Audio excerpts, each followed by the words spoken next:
So I'm going to go ahead, bypass this motor for now. I'll keep working on it in the background, and if I have any breakthroughs with it, of course I'll feature that on a video. But I'm going to go ahead and find something, at least temporarily, that's got enough oomph to run this drill press and move on with the completion of the drill press project.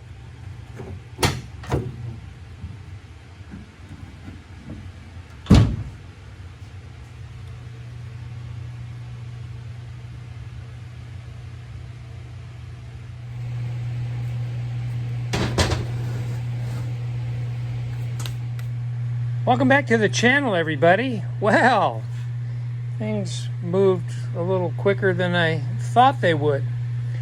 In my last video, I went out to my pal Larry's place and we did a walk around of his 46 Chevy truck.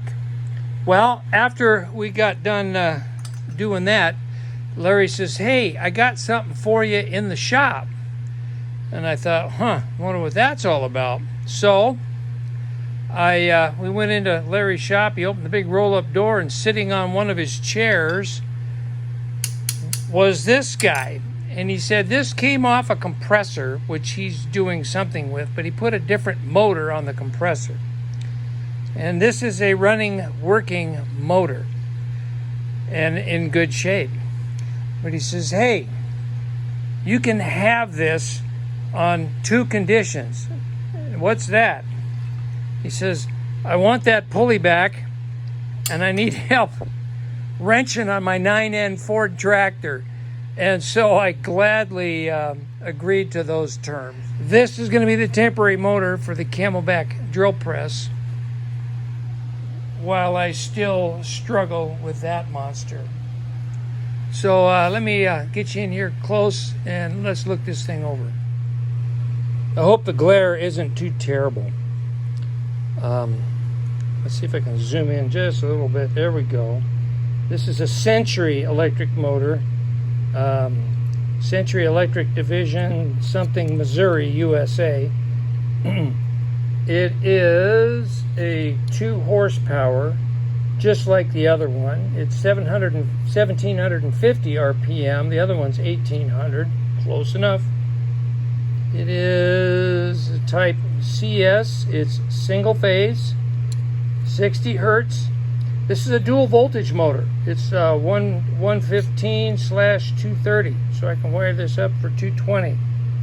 And very similar in amps. At 115 volts, it's 25 amps. The other one is 24. And 12.5 amps at 230 volts. So, yeah, very similar motor. And I'm looking forward to setting this up, at least temporarily, on the Camelback drill press, make that thing run.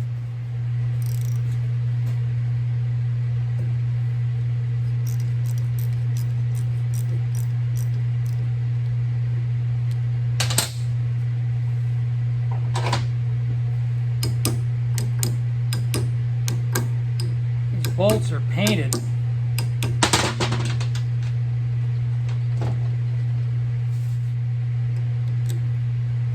Come on, baby. There we go.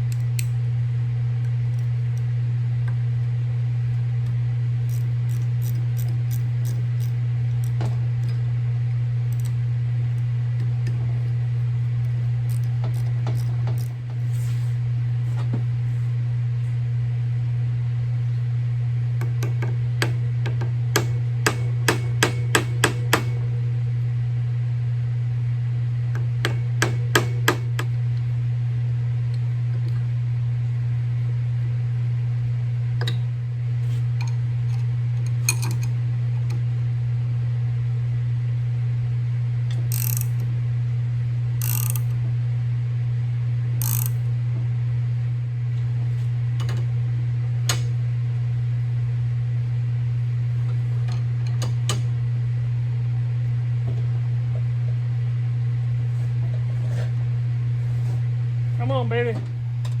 Well, that was fun.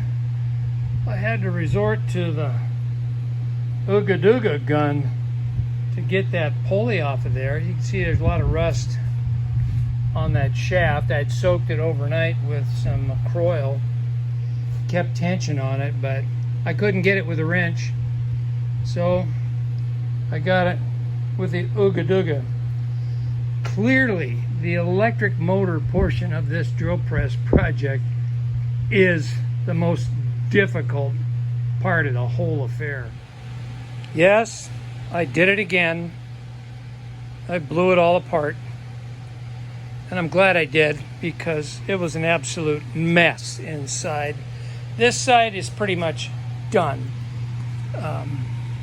The stator side of things, I got it all cleaned out. It was packed with cobwebs and dead bugs and full of dust and dirt, and I got that all cleaned out.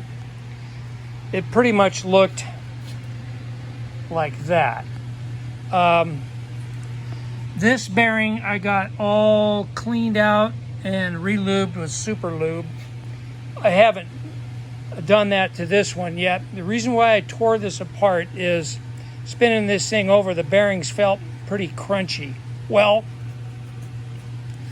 once again, all the old oil and grease had hardened up. When I cleaned it out of this bearing and re-lubed it, then it was smooth as butter. So I'm thinking I'm going to get the same result here. But it's a mess. But the big challenge for me is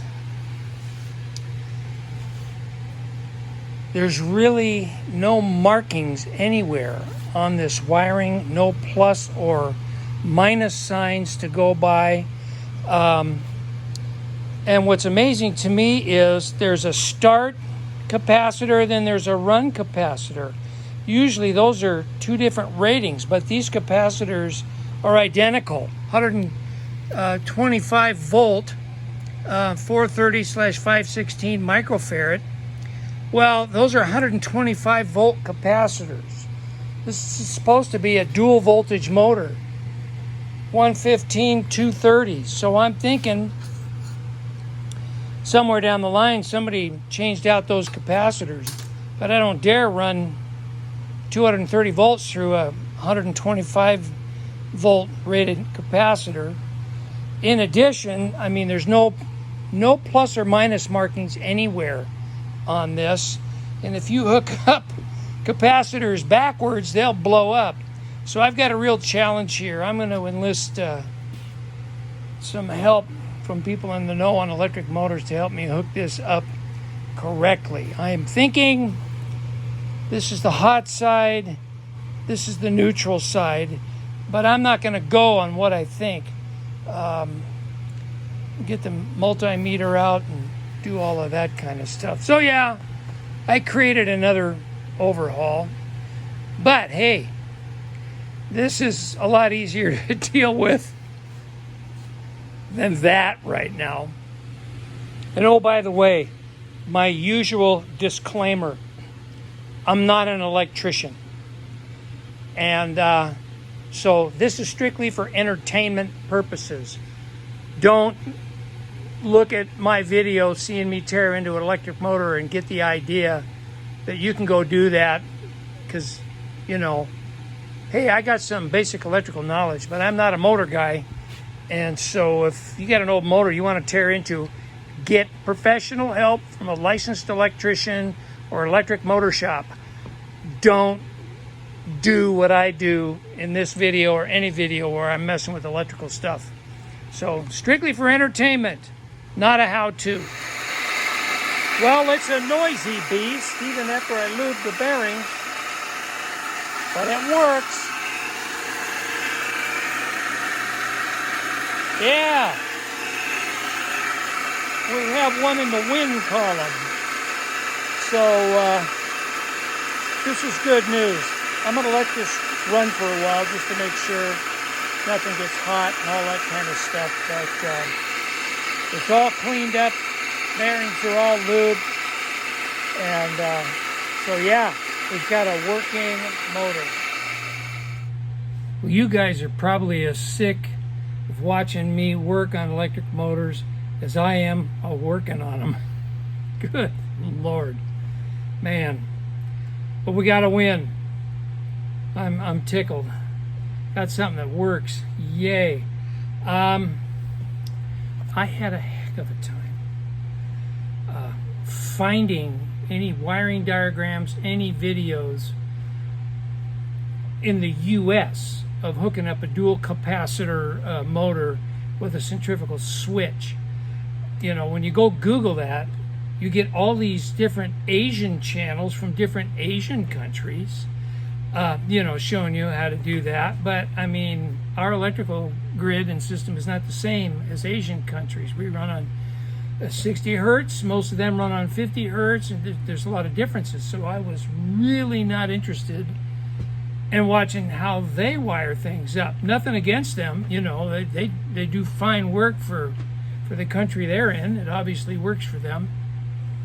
I played heck trying to find, Googling US specific, still got nothing but Asian channels. So I chalked that up as a fail to Google, because I know for a fact there's got to be electricians and motor people here in the US that post videos about this very subject. Nothing came up, and I mean nothing.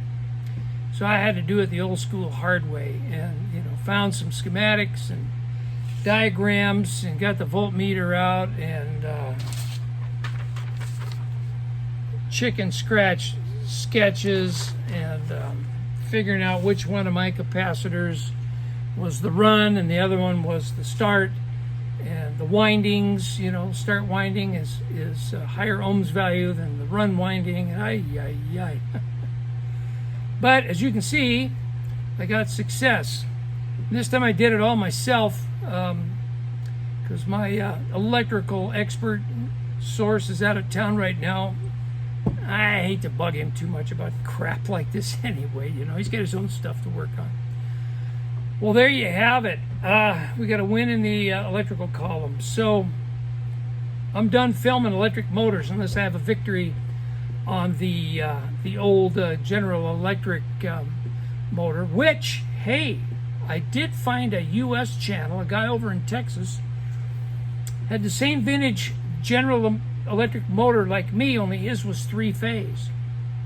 But he did a detailed video on how to pull those things apart, and my bells and bearing housings and all that were the same as his motor, and I saw how he did it, and I realized I was doing it wrong. I should have tried to pull one end bell off at a time and not both at the same time.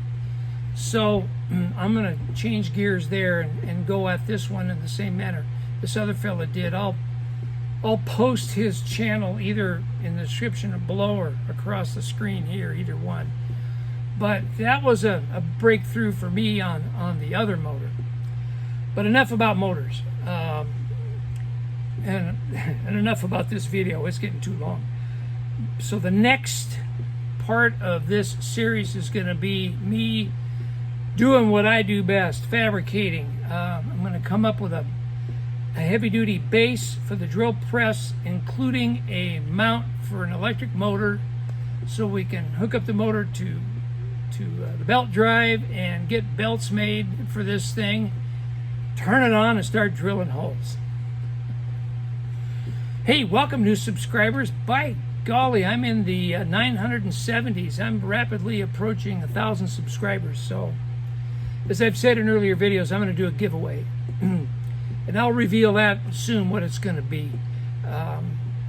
So enough about that. Thanks for watching, everybody. Welcome to subscribers.